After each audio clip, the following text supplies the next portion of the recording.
Good morning. Can everyone hear us? I'm going to have everyone come in. We have a full room, which is really exciting. I think we'll have a great discussion today, and I just want to thank you all for coming and welcome you to this breakout session, which is Cutting Through the Clutter, Crafting Consumer Messages That Drive Impact. And so just to kind of give you the lay of the land, we all know that consumers are central to the success of solving the food waste challenge. And we know that, most aren't really wasting food out of carelessness, but because they really just don't know how to manage it properly. They may not even be understanding or defining food waste the way that we in this room do. And there's so many competing messages out there, so much noise. So we know, and we also know that this stuff is personal to people. So understanding what resonates with people, what motivates them to take action, meeting them where they are, with messages that speak to their core values. All of this is super important, and we are super lucky today to have this amazing panel of experts with us who have run campaigns or initiatives aimed at consumers, and they're here to talk to us about what's worked and what hasn't. I'm the moderator. My name is Kelly Killian, and I'm the Director of Content and Communications for BITE, Building Impact Through Eaters. Some of you may know us from our former name, which was Food for Climate League, and we rebranded in January and have this brand new name. And I'm going to just have our panel take a few minutes and introduce themselves, and then we'll get to the program and show you a lot of examples, and we're going to leave a lot of time for questions. So start thinking about your questions now, and we'll do our best to kind of hear you in the room, and if we have to make an adjustment, we can do that later. So Pete, why don't we start with you? Okay, great. My name is Pete Pearson. I am a vice president as part of WWF's Food and Agriculture program, and I'm our global lead on food loss and waste. Hi everyone, my name is Gwyneth Rampton. I'm with Compass Group. It's a big food service organization, and my team leads all of our sustainability initiatives, efforts, programs across all of our different sectors, and that covers everything from food waste to local purchasing, responsible sourcing, emissions reduction, plastic reduction, but food waste always comes first for us. Hi, my name is Savannah Murray. I work for the South Carolina Department of Environmental Services, and I run a program called Don't Waste Food SC, which focuses on prevention and donation in South Carolina. Good morning, I'm Diane Smith. I work with the Washington State University Extension Service. I'm a faculty that takes the lead on food waste prevention in our county. Awesome. Thank you, everyone. Before we get started again, I just wanted to notify everyone in the room that we're going to be recording this session, and so it'll be available on the ReFed website shortly after the event. And then also just to ask if you would please take a moment to mute your phones or devices as well. So I wanted to just kick us off with just a little bit of level setting. So we know that success for these consumer-facing programs isn't just about good marketing. I come from a marketing journalism background, and but at BITE, what we know is that our ideas, our solutions, everything's rooted in this narrative and behavioral science and research into what truly motivates people. We have something called our 13 best practices for how to talk about food and climate. And, they include things that marketers know, things that are expected, like be consistent and repeat the message, speak to the broadest possible audience, which is something that I think we heard on the stage this morning. But also, there's some things in there that might be more surprising or against, what you might naturally think, like don't necessarily lead with climate, lead with deliciousness, tap into trends and the things that, motivate people and that speak to what they're really interested in. And so speak to human truths and choose messengers, again, something we heard about and we'll talk about a little bit later, that really resonate with people. And we have a ton of research and insights into all of those things. So with that in mind, kind of as that foundation of understanding what it is that moves people, I wanted to ask each of our panelists to walk us through an example, and everyone's brought one, of a recent or an upcoming kind of breakthrough narrative campaign that you're particularly proud of. And we're going to start with Pete, and he's going to walk us through his example. Okay, perfect. So I started this job with World Wildlife Fund, I can't believe it's 11 years ago. Crazy how time flies. But I remember being, one of the first things when I started in June of 2015 is we had just signed a partnership with Hilton Hotels. And so it was, I mean, that's a great partnership to have right out of the gates that I didn't have to do any work on. It's like, we've got a partnership with Hilton. Let's do a big food waste campaign and let's start this work. So as we did this over the first 6 to 8 months, the one thing that we knew we wanted to do was we wanted to drive change, not just with Hilton, but within the entire hotel and lodging industry. So we raised funding. We had Rockefeller Foundation behind us. We did this whole thing that we launched called Hotel Kitchen, which is now in 2027 we'll be celebrating its 10-year anniversary. And we did this amazing whole set of tools and things that the hotel industry could use. Marriott, Hilton, the whole industry started adopting them. But it was all operational work. So imagine at this hotel, I mean, really thank the staff that is doing all the food service and all the food and beverage. It is an amazing thing happening right here in terms of food. And there's this whole operational engine that is doing that. And as we started getting more into it, we realized that there was a missing element to it, which is you. Everybody that is consuming the food as part of the other side of this whole operation that they don't have control over, right? They can't control how much food you're putting on the plate and how you're behaving as a consumer. No matter how perfect this operation is in terms of its food service, you play a really critical factor in this.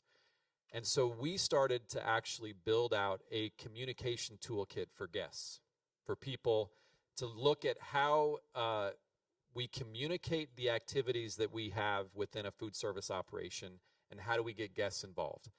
Now, I remember really, I got invited as part of our Royal Caribbean partnership to take a cruise, and this was work, I promise.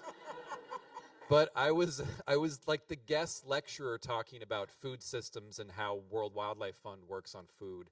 And part of it was talking about food waste. And I will say I had several speaking engagements, 40 to 50 people from the cruise. I didn't get thrown overboard with people yelling at me for, making them feel guilty about wasting food. There was genuine interest in how we wanted to engage people on the cruise ship. And so when I got back from that, we started working with a company called Zeba Design out of Portland, Oregon. And we started to put together a whole set of free campaign materials and a communication toolkit that you could use on a cruise ship or within a food service operation like a hotel. And it was super fun. They did a whole set of research around how you do this engagement and the things you do and don't want to do. You don't want to make people feel guilty and bad about wasting food, but there were ways to do this, and they actually developed 2 campaigns. You can go online, you can pull down these campaigns, and you could use them out of the box. They're free. It's not going to cost you anything. What was really interesting, though, is we found that this is a really critical piece. You have to get people involved on the other side of the fence. It can't just be within your operation, right? Because you have to talk to people about this. And when you have a client that comes to a hotel and wants to do a big conference like the Refed conference, you have to engage the operational staff and say, hey, do you have food recovery as part of your hotel's? That's something the client has to do. You as the client have to come and ask the hotel to do that. Do you have food recovery? Do you have composting? Do you have food waste reduction as part of your plan? And so that was the example I wanted to talk about. Happy to take questions on it later because it's been a very successful thing, and it's now grown to be something that is even bigger of how do we take conferences like this and big events and move them towards food waste reduction. The one thing, Dana mentioned this as well in her opening remarks, but this is a big deal too. The fact that this Ending Wasted Food Within a Generation program has just kicked off as of Monday. We have a request for applications that is out, and this is all geared towards really looking at household food waste reduction and prevention. So WWF is going to be administering community grants. And as part of that, we're really looking at two different types of community grants. One is an innovator and a catalyst grant. The innovator grants are a little smaller, and they support focused, creative, locally work. So think of this. Think of having this big media campaign like Save the Food. These grants and these subawards help to support that at a local level and really do local engagement to help fulfill what the national campaign is doing. And then the catalyst grants can support larger scale work. So think of maybe a city government or cities that want to do things within a coalition and a larger footprint and really get this work happening. So it's an exciting moment. Like this is a real thing. There's some money behind it. And I think this will create models for replication all across the country. And we're excited about it. Thank you, Pete. Gwyneth, how about you? What's the program that you brought with you to share with us today? Well, before I jump into Stop Food Waste Day, I'll just set the stage a little bit to tell you about Compass Group. We're not the most well-known company, although we are one of the biggest, but you may recognize some of the sectors and brands that are up on the screen. We work across business and industry, we're in healthcare, we're in universities, we're in a lot of the places that you eat outside of home. And so we obviously have this big scale. And 10 years ago, ReFed was just being birthed, and Save the Food was a campaign that was just being launched. And we recognize that although there is often more food wasted at home than in professional environments, our chefs have this power to be ambassadors about food waste. They are working every day with our guests, talking to our guests, and we wanted to leverage the scale of those chefs, that powerful voice, and our scale to work beyond the four walls of our operations with this campaign. And it started as a campaign. It started with awareness, but some of what you've heard from Kelly and Pete already, we turned it more into like true activations and true engagements where our chefs were hosting cooking demos and sharing recipes and engaging with real people in real life. We, in one of our U.S. Food Waste Pact meeting yesterday's, our icebreaker was to talk about like what's a memorable moment that really got you passionate or interested in this work. And everyone was sharing an example of something a friend said to them or something a coworker said to them or a family member. And that's what it takes. It takes an individual that you know to talk to you and tell you about food waste and why it matters and how it's important. And so that's what we really try to do with Stop Food Waste Day. Social media plays a huge role. All the hashtags Stop Food Waste Day, you know, it helps drive the awareness, it helps drive the normalization. But our effort around Stop Food Waste Day is, you know, trying to take this platform and some of these cute marketing, you know, puns and funny characters and cookbooks that people can then bring into their real life in their operations and in conversations day to day. We also host live events where we have partners like ReFed and Food Tank with us to recognize waste warriors in the industry and just try to maintain the conversation and momentum. As I mentioned, we're 10 years into it. So this was a really big year for us, and I think the most kind of exciting and pivotal moment, my boss, the global head of sustainability for Compass Group, and her daughter had tickets to see Bruno Mars at the Bank of America Stadium. And so we made it our effort this year to get on the big screen, Stop Food Waste Day, in Feeding Charlotte, which we did. So we were all thrilled that, you know, at such a huge venue, we're able to touch people in so many different places with some of our partners like the stadium. Awesome. Bruno Mars is quite a messenger. Exactly. A little, you know, almost as good as all of our chefs. All right, Savannah. Okay, so first I'm going to share a little bit about what my office does, because I'm sure when you heard state agency, we're like, not sure. So our office is a little bit different. So we don't do inspections, regulations, anything like that. So our goal is education and outreach. We have a couple different programs within the office that you can see on the screen, and Don't Waste Food is our priority program, and we'll talk about that in just a second, why that is. So here are just some pictures of kind of what we do as an office. So we host a lot of tables at markets and events and things like that, a lot of Earth Day events. We went to CRA this year. We do presentations at schools. We do presentations for businesses, things like that.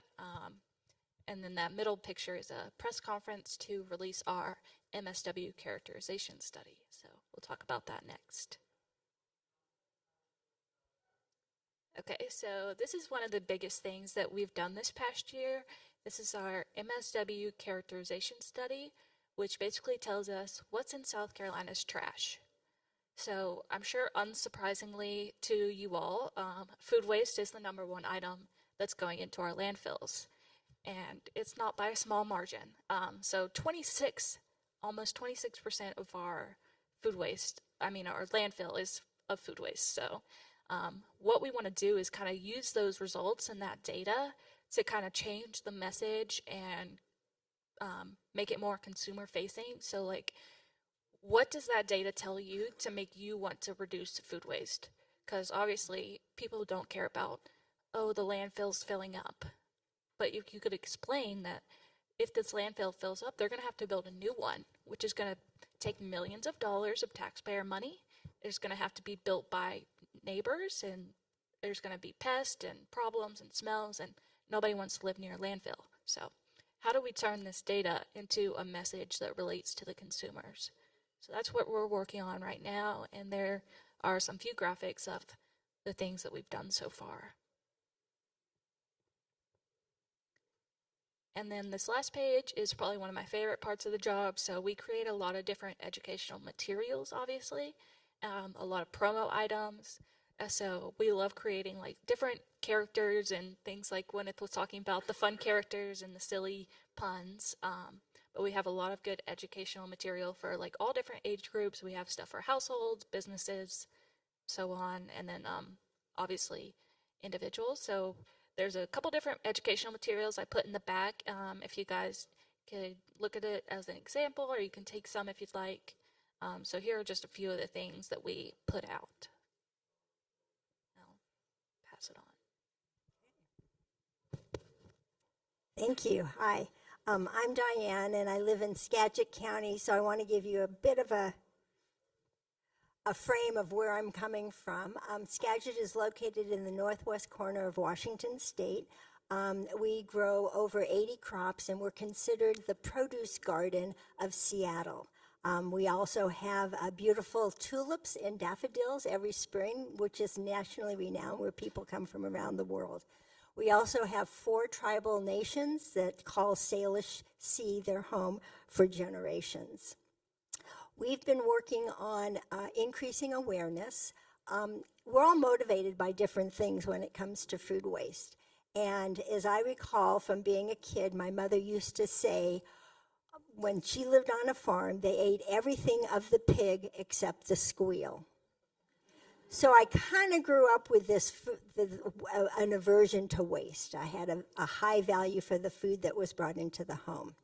So I was motivated, and our awareness program actually started with taking materials from Refed as well as the Washington Food Center. We took those materials and adapted and adopted them, making them our own. We were able to use them across social media as well as at pop-up events.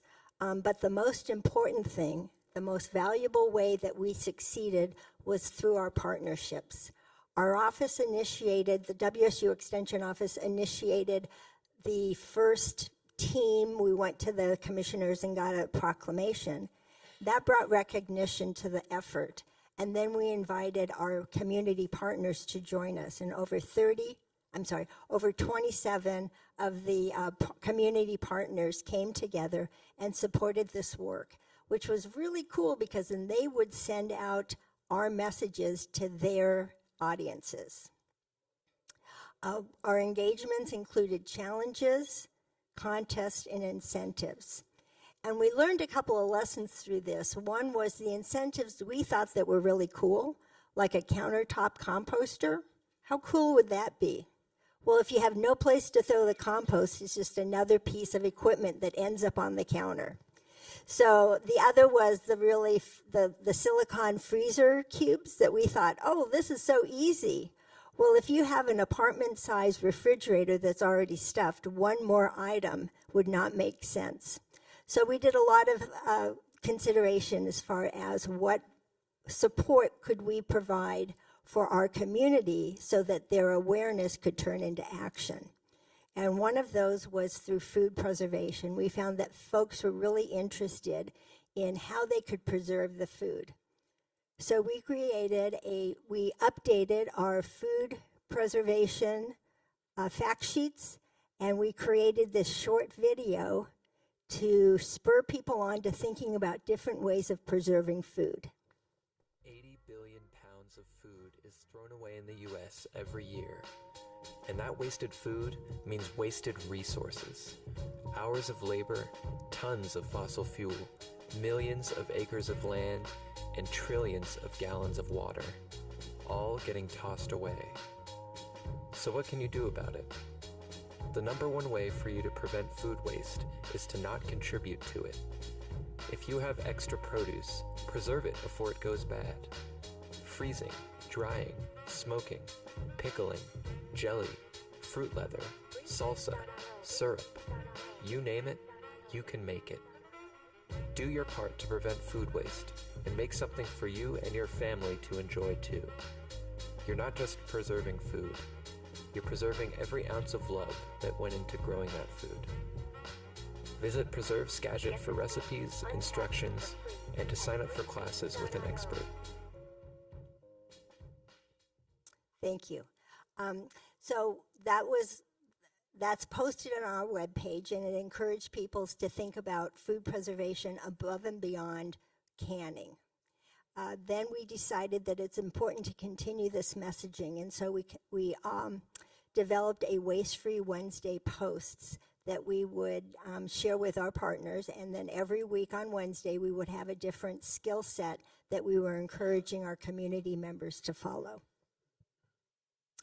From this, we have two infrastructures that have been established. One, the Master Gardeners created a worm chalet, which diverted food from our Skagit kitchen into compostable soil that is sold at the plant fair every year.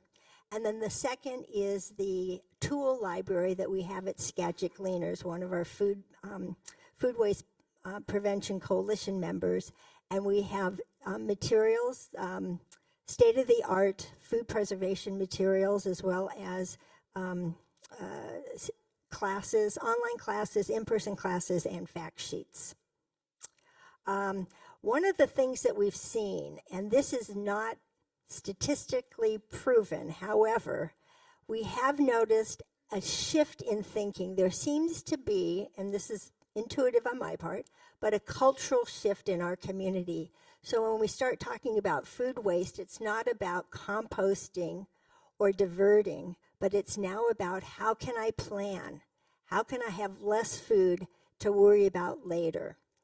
And in this, these are self-reported. So when we do outreach fairs and we do classes, we gather this information, and we have noticed a shift.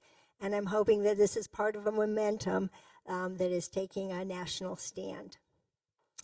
I do want to mention that Extension is a partner. So if you're looking for partners on household consumer food waste prevention activities, I strongly encourage you to check with your Extension office. And then what we're looking forward to. So this is a momentum that we've started. This year we're going to have Bread to Beer at a local brewery. Our coalition will have tabling events and games. And then next year, in I think it's from January to April, we're going to be having an exhibit at the Museum of Northwest Art looking at the valorization of food that's grown in the valley, so that we're changing the culture around the value of our food.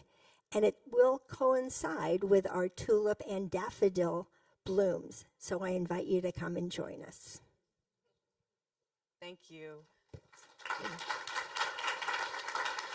Awesome. So you all have a lot of different kinds of programs, and thank you for walking us through that. And also, it seems like having run these programs over time and seen an evolution, as you were describing, Diane, there's a lot of lessons to be learned and probably some pivots along the way. So I wondered if each of you, and I know you spoke about this, Diane, as well, but if some of the other panelists as well could speak about what were some of the lessons learned that made you perhaps pivot along the way in any of the programs that you talked about, and maybe if you could even just start out by also kind of isolating what was the secret sauce. Again, it's probably hard to pick one thing over this period of time, but if there was, one particular ingredient that you would credit with the success of the program that you shared, and then if there's a moment that like really was a lesson learned or something that, made you kind of make a change midstream. Want me to go first? Like I had mentioned, I think the pivot for us is we were spending so much time on things like corporate engagement, corporate operations, and then feedback. Like the more feedback we got from operators was like, there's things that are outside of our control, and it's the fact that consumers are the ones that we need to like give behavior change where to communicate with, to talk about this journey. And so that was a big pivot for us, is to make sure that both sides of the coin had this in their discussion, and that we were doing something to talk to consumers about it, because it can be scary for everybody. Like, again, when you're on that cruise ship, for a lot of companies, a dissatisfaction rating from one person on that ship is they don't want that. Like, you don't want to have one person unhappy because they feel guilty about wasting food. And so it's tricky, it's scary, but you have to engage it. Like, you have to have that conversation, or else we don't get anywhere with this. Like, we're just ignoring one whole part of the equation. So I think some of us have glossed over or made comments about some really important points that are worth highlighting, which I'll take a moment to do. First, about one of the key marketing tactics is repetition and simplicity. We are engaging with tens of thousands of chefs across our locations, and oh, by the way, there's a 30% turnover rate, and so we have a new audience every year. And that simplicity of messaging and consistency of messaging, just for example, with Stop Food Waste Day, it's the last Wednesday of every April. So you can go ahead and mark your calendars for this year and every other year, because it's going to be the last Wednesday of every April.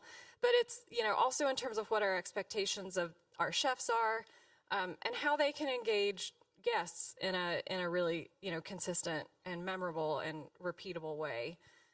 So through all of these, emotionally connecting with food and simple and repetitive and memorable messaging. And I also noticed on Diane's slide that she had it in Spanish. So all the languages that we have to incorporate and include in our messaging is super important.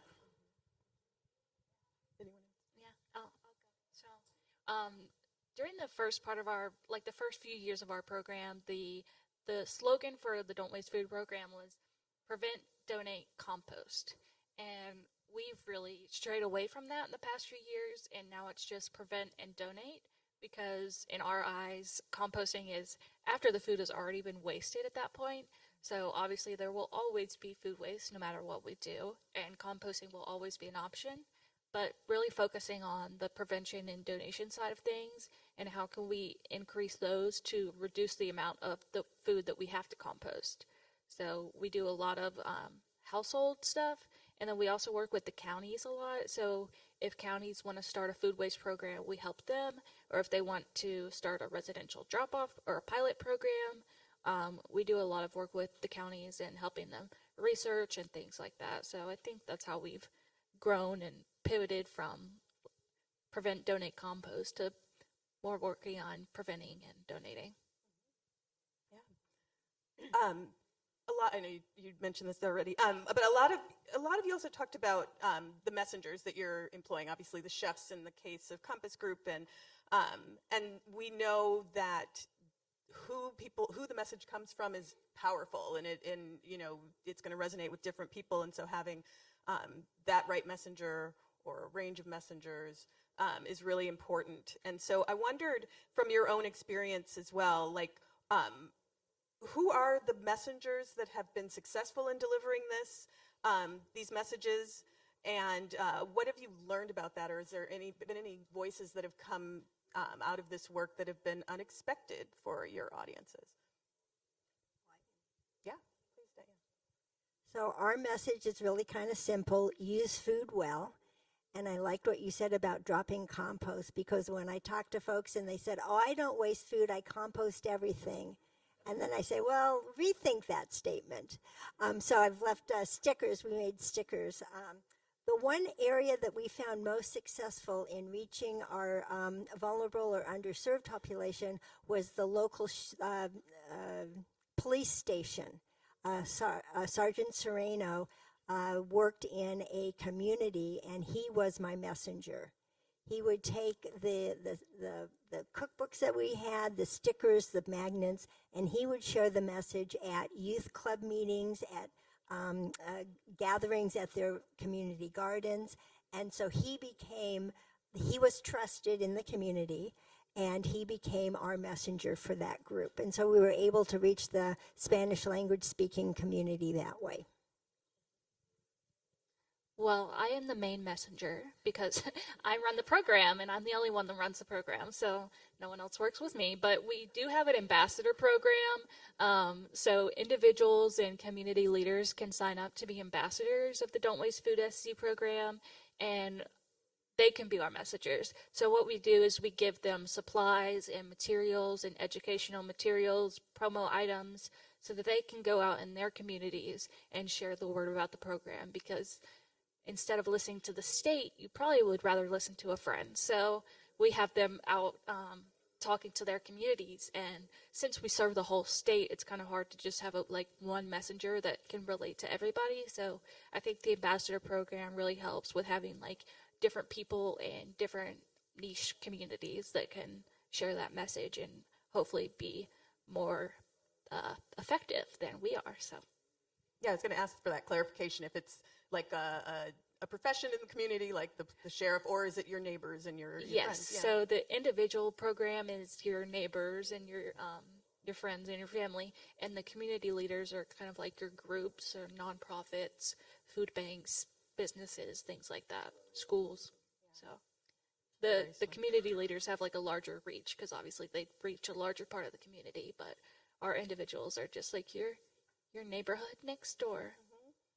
Yeah, that's so consistent with some research we've just done too, wanting that people do want to hear from their friends and their neighbors. They do want to know what the programs are, what's available to them in terms of resources from the state or from their municipality. But in terms of what should I do, it seems like that message is much more well received when it comes from somebody that they know or live near. I'll just add that is, I 100% agree, and we'll also add it's helpful to have that reinforcement from leaders, from the bosses at the companies, from the community leaders, just to reinforce that, what your friends and neighbors and chefs and peers are telling you is really important. So that's not what's going to drive the behavior, but it's a really helpful reinforcement of the message. And I just have to add mine. Anybody that knows me, I've been talking a lot about this lately, but my dream is to see 100,000 schools, 30 million meals served every day to students. I want to see the entire National School Lunch Program talking about this issue and retraining the next generation of students to think differently about food. Somebody that started this job 10 years ago, my daughter was in 4th grade, my son was in kindergarten. My daughter's now 20 and going to college. This stuff, all of a sudden you blink and your kids are the next generation of consumers. And channeling Elaine here a little bit, we are systematically teaching our children in school lunch cafeterias every day that it's okay to throw away an unopened milk, or it's okay to just dump everything in the trash.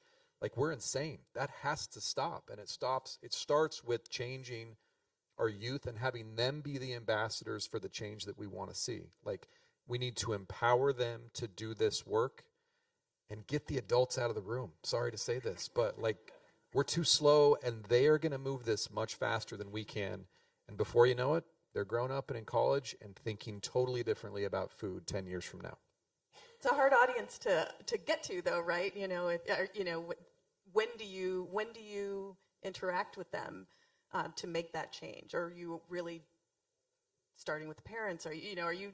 Again, I mean, we've seen examples where student leaders have stepped up in these schools, even elementary school students. And once you empower them with the right tools, the curriculum, with a little bit of funding to get things started, they're the ones we've seen do postcard writing campaigns where they influenced the Maryland state legislature with 9,000 postcards, and they got a composting bill passed. Like, it's the type of stuff that gives me goosebumps when I see what happens if we just let them do it. I have one of those kids that just graduated from college, too, who's right one of the consumers now. Hey, youth gets youth, so right. we're trendy. I love it. I love it. We have about 20 minutes. If there are any questions, I would love to open it up to the audience. If you have a question, right? Oh, we have a lot of questions. Okay. I'm going to start over here, and I don't have a microphone. Oh, yeah. Yeah, I can share. So I'm going to pass my microphone, and then I'll pass this down. Thank you all so much. From South Carolina, just wondering, of the ambassadors, because you have quite a range, which ones have proven to be the most effective? Honestly, the individuals. So we have some like really invested individuals in certain rural counties, and they call and they're asking for like materials so they can go table at farmers markets or things like that are just like really involved in the community already. I'd say probably, no offense to anybody, but the older retired ladies, they love it. They're in it. The youth and the older ladies, like, this is a good coalition there. Oh yeah. We go great together. I love it. Thank you all. It's the session's kind of talking about consumer message, but also driving impact. How did you know that you drove impact with these campaigns? That's such a good question, because you can't. I mean, you can't like directly connect. Did this campaign have an impact this year? But I think when we, at least for us, when we've looked at it over time, we see the impact. We see the impact in our numbers. We see the impact in the numbers that ReFed is sharing. I get really excited when I am just out and about in the world and I see Stop Food Waste Day stickers, like from employees at business headquarters, because they've participated in these events. So it's hard to put a number or a data point or a specific result on. I mean, we have the reach kind of numbers of social impact that are really impressive. But for me, I think it's when you're looking for behavior change, it is something really hard to measure, and you have to look at some of the bigger trends rather than a specific data point in time. The Zeba campaign that we did with the hospitality industry, Zeba, as part of that, they actually started working with Disney. And then that led to an evolution of Disney creating a consumer engagement campaign within their park that they designed and customized from what we had. So quite a few eyeballs going through a Disney park, right? So, I mean, these things feel slow, but then all of a sudden you have those moments where something like that happens and you see a rapid transition where all of a sudden, if a Disney is modeling this, what's everybody else's excuse? How does that help to create design in other places? In our program, we've set up responses from participants. So at our outdoor events, we have the same question: what are you doing to prevent food waste? And every year we see what people are saying. What is the reported response? And that's where we saw that shift away from diversion to prevention. So that's one of the things we've changed. Also, the number of requests for classes and skill development is another way that we're seeing our impact. I'd say our MSW characterization study is kind of the best results that you can look at. Obviously, it doesn't show us doing a very good job, but I think if we were to do that year after year, it would show some good results. I don't know how the messaging, like how you could relate that directly to the messaging and not the campaign overall, or if you could attribute it to something else, like a new compost program or something like that. So I think it would be difficult to say like what changes came exactly from the messaging, but I do think the waste characterization studies show some results. I have a question specifically for Gwyneth. From like a corporate marketing perspective, when we talk about food waste, I think sometimes people think of that as a bad thing and has a negative connotation. When you market around, Stop Food Waste Day and all of the work you guys do to upcycle and donate, how do you balance between obviously like praising the work that's happening inside of the company, but also not creating, an outward appearance that there's a lot of waste inside of the company?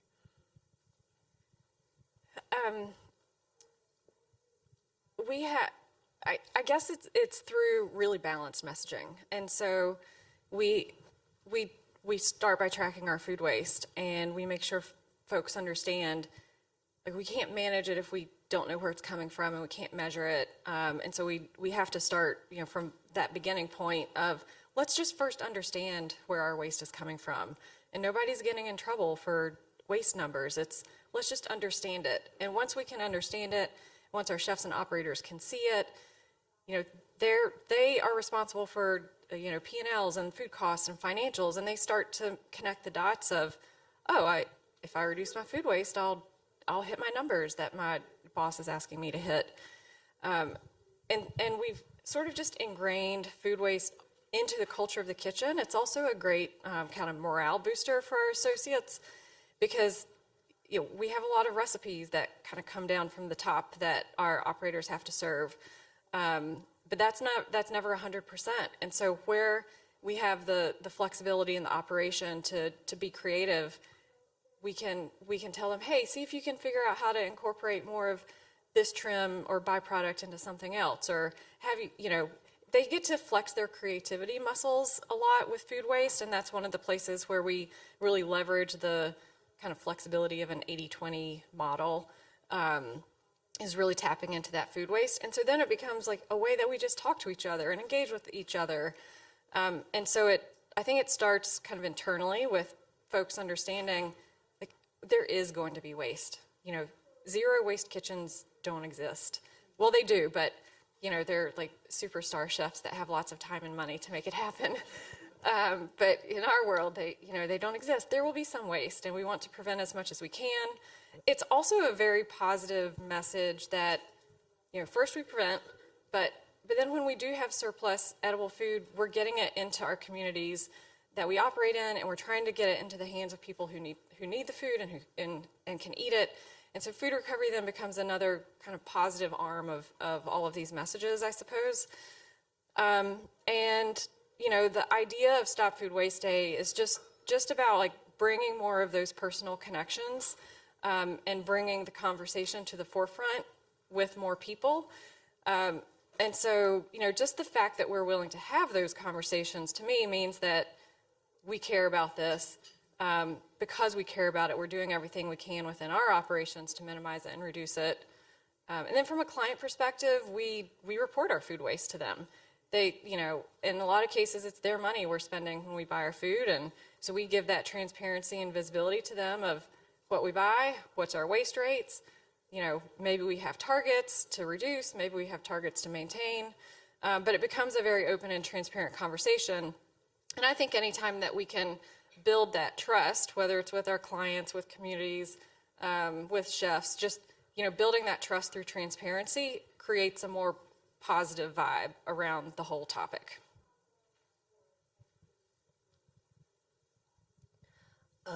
Pete, you talked earlier about the need. Sorry. Oh, no, okay. The need for consumers to be educated on all of this stuff, because you could work with the corporation all you want, but there's still going to be all of those things. And so I'm just wondering how you think about balancing, working, you work with a partner, and how do you balance working with that corporation and putting all of the things in place to make it easy for, the consumer versus the education that is needed for the consumer? Yeah, part of it is it's like better upfront design, to where you don't have these choices where waste is a choice, And so when we would work with hotels, we found that by better design, like you're taking all of those inefficiencies out of the system, and the consumer is not really making choices. And so there's a whole set of work in hotel kitchen that gets into that, like buffet design, and part of it, you don't even have to message on it. But I think also part of it is having some subtle little messaging and reminders of this everywhere in all of our spaces. Food is something that we all love. Food is something that we value. Let's not waste it. Like, it has to be a subtle message as part of it, but upfront design is a way to get out of that. We've been hearing a lot about how food prices are at all-time highs, and that can drive positive consumer change in terms of fully using materials. Do you have any tips on how to maintain that behavior change once hopefully food prices come back down? I've always been of the opinion there's no better teacher in behavior change than scarcity. And unfortunately, that's just the way humans work most of the time, is when you have scarcity, all of a sudden, oh yeah, gas is, like, everybody changes behavior based on scarcity.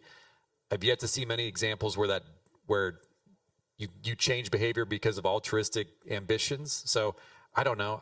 I hopefully everything goes down, food prices lower, but it's a good teacher for us right now. And so let's remember the lesson, I think, is what I try to take away, is not have amnesia 5 years from now when it's not here.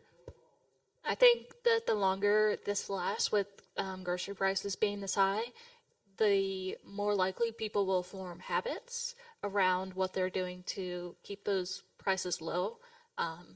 So safe storage and things like that, meal planning. So I think if they form habits, maybe it'll continue. You never know. So. And I see this as a great opportunity for education, because lots of folks are finding themselves at the grocery store trying to figure out, how am I going to stretch my food dollar? And I'll go back to my extension experience. We have a lot of information. We have a lot of skills that we can share. So I think that this is also an opportunity for educators to get out there and support families as they're trying to figure out how to stretch their dollar and how to use leftovers appropriately. I know there's more questions. If you could raise your hand high, Anne's walking around just so that she can see where you are. Thank you. Hi, so I have a question regarding the pivoting from prevent and donate compost to prevent and donate. But for real quick context, I'm from Minnesota, and my position is like food scraps recycling, and there had been historically kind of resistance to incorporating messaging on food waste reduction and food scrap recycling composting. So that being said, my question is, what are the insights that led to your decision to pivot your messaging? Like, was there any just issues that you faced that kind of led to that decision? I wasn't around during that time. It was like 10 years ago. So I'm not sure what exactly made them change the language, but I know that it was getting kind of confusing because we're saying that you can do all these things to prevent food waste, but that's what composting is. It's already wasted at that point, so you're not actually preventing it. It's already wasted. So it is a step you can take, but by that time, like, according to what food waste actually means, it doesn't like fit the description, if that makes sense. Like, Yeah, and the EPA has a hierarchy that's really helpful in, determining how to approach food waste. And it is first to prevent, second to feed people and animals, and then, and then it goes down the hierarchy. Composting is one of the tactics for landfill diversion, a really critical and important tactic, especially when it comes to organic waste. But I think it's appropriate to follow that hierarchy because we do want to feed people first. I am with Rust Belt Riders. We were one of the grant awardees from ReFed this year. We're a composting cooperative in Cleveland. And as we've grown, we've started to take on big clients, right? We compost for the Cavs Stadium, Cleveland Clinic. We have these big institutional clients. And I really like the last question because it doesn't have to be thought of even as waste. I think that what we do is we sell, a third of our business model is selling this back to food producers, selling our finished compost and growing new food that we then are having stocked in grocery stores, that we take the scraps from. But my question is, when you're working these big events like the Bruno Mars event or other large institutional events, how can you add in messaging that and coordinate with the facilities to make sure it's a closed loop? So not just, they want to say, hey, look, we're green, we're doing food rescue, but what about everything that's going into the trash at the event? And we're still in the infancy, so we don't have that full system worked out. So like here at the hotel, they have all that great world-centric compostable serviceware, but no front of house composting. So it's going into the trash and releasing methane, So how can you, as you're working with organizations and trying to get that messaging to them and get that right mindset to them, how do you make sure that they're actually closing the loop and actually not just diverting edible food, but diverting the food that's at the end of its life? I'll make this quick. We've, as part of the evolution of how we worked with companies, we've started to now look at how do you change contracting? How do you make it so clients, when they come to contract with a hotel like this, are building these things into that contract? You have artists like Taylor Swift and other like really well-known, that's part of their rider, and they have food recovery and composting as part of that in their contracts. That needs to be institutionalized. Mm-hmm. Now, it might not be real at the time that you want to do it. The hotel or the venue might say we don't have the ability to do it, but you need small acts of millions of people to develop this momentum. And when it's asked millions of times, that gets the engine of change happening and it starts to move that engine faster. So I think contracting is a huge part of that up front. Hi there, I have a question. I saw a lot of your messages around like the importance or the problem with wasted food. How important is it to give consumers choice when they choose, what strategy works for them in terms of the solution or the prevention side? I'd say we have a bunch of different materials that are not just like vague messaging and awareness. So we have like product dating, deciphering, like use buy, sell by dates. Those are really confusing for people.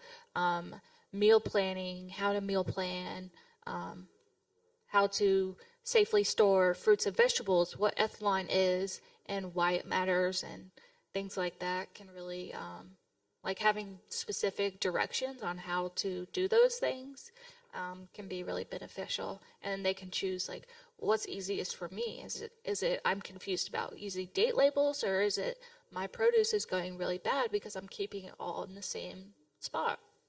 So I think it's whatever your problem is, or whatever the biggest waste portion is in your life, we have messaging that is like correlated to specifically that. So. I'm Gary Oppenheimer. I'm from AmpleHarvest.org, and this is more of an observation than a question, but I'm hearing everybody here talking about the different things you're trying to do for messaging, and I think this room does the same thing. But I think we've all been missing a boat. Most people are not hearing us wonks, but 88 million Americans every week go to a house of worship. And so we partnered with the faith community. We created a program called Faith Fights Food Waste. The EPA actually helped us with parts of it. And you should lean into that, because when the people go to their house of worship, and they hear their faith leader talking about scriptural or traditional values about not wasting food, it has a huge amount of impact. And then it's not so much, how am I going to get to you? These people are coming to a trusted voice to listen to that. So if you want to use faithfightsfoodwaste.org as a starting point in terms of engaging with the faith community, and we're not advocating religion, but again, 1/4 of Americans go to a house of worship every week. I think it's a really good starting point for taking the message you have to the faith communities in your communities and to get that message out about not wasting food. Gary? Grab that. Do a proposal. There you go.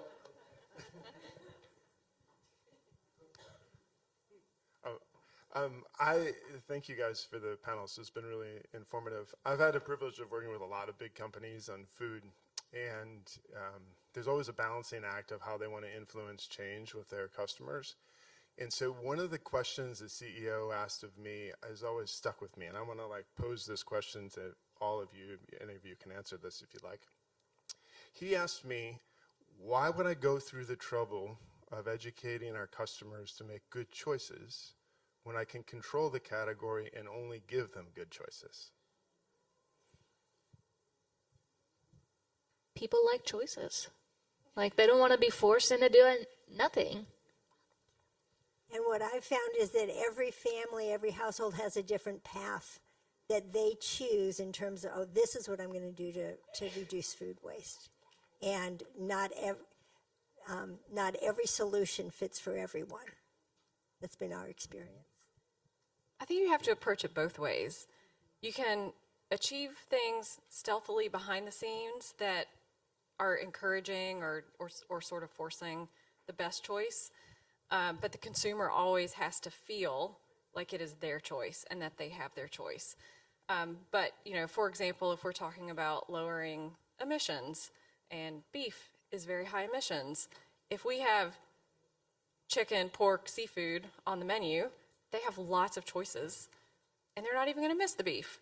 So, we can, there's all kinds of ways that you can get stealthy or creative, and our dietitians and sectors talk a lot about stealth health, and it's the same thing. If you make the food just really delicious and really appealing, they're going to love it, and they're not even going to realize that they didn't get the choice to choose beef, for example. So it's a little bit of both, I think. Excellent. Are there any final questions? Oh, there we go. One more. I think that's probably our last question. So thank you. Awesome. Thanks. Just happy to be the Gen Z plug here amongst the questions. But no, I really felt for the behavior shaped by scarcity. I think a lot of young people in the room and at this conference were entering the real world during the pandemic. And so our entire mindset has been shaped and built by scarcity, whether that's, food scarcity, social scarcity, job scarcity. I think it's really impacted how we all operate in the world. And I think that that's an important perspective to have in these conversations. So I'm curious how you all have been navigating this next generation of consumer, this new generation of marketing with social media, phones, how young people communicate and message with each other. I'm curious how you're thinking about that and strategizing that into these campaigns that you're working on. Okay, I'm the most qualified, so nobody else asks. Meeting them where they're at, so following the trends, going to social media sites that they're on, relating to locations they're at, so like apartment building, cooking for one, things that younger people can relate to that I think would help kind of get the generation more involved and like actionable steps that they can take in their everyday life. And I'm working to hire so that they can talk to themselves. The national campaign work we're doing is targeting 18 to 35-year-old demographic. So it's just right in the wheelhouse. The Save the Food campaign that was done 10 plus years ago, I think was a great step in what we need, but then it's a totally different media landscape right now to what we're at today. So I think we're really excited about this national campaign and the fact that it's going to be targeted at that demographic. So. And we're very fortunate to operate in K through 12, higher ed, B&I, senior living. And so we really get to follow the trends through an entire life cycle and bring the knowledge and that we're gaining from our K-12 students as they're moving into higher ed and as they're moving into the workforce. So we try to really share some, cross-pollinate some of those high-level strategies across our different sectors. Before we thank this incredible panel, I just want to give a quick announcement that everybody's headed upstairs to lunch on the Grand Promenade, and then the next set of breakout sessions will resume at 1:30. But I just want to thank all of you for coming and for your great questions, and a huge round of applause and thank you to our amazing panel for their time today.